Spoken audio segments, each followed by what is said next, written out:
Patuloy sa ating mga balita, tinanggal sa serbisyo ang 245 police personnel bilang bahagi ng pinaigting na internal cleansing ng organisasyon.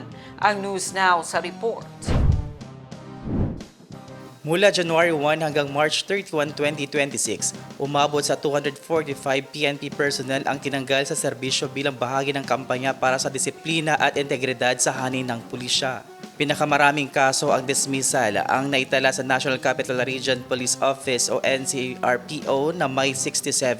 Sinundan nito ng National Headquarters na may 40, habang nakapagtala naman ng Pro 11 ng 20 at Pro 12 ng 15 kaso. Sa parehong panahon, kabuang 765 administrative cases ang naresolba kung saan 341 ang nasuspende. 245 ang natanggal sa serbisyo at 115 ang reprimanded. Karamihan sa mga sangkot ay mga Police Non-Commissioned Officers o PNCOs.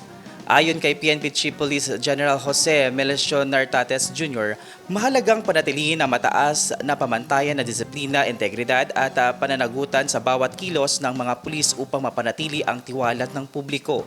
Bahagi ang mga hakbang na ito ng Zero Tolerance Policy ng PNP sa ilalim ng kanilang Integrity Monitoring Program na naglalayong palakasin ang professionalismo at transparency sa organisasyon.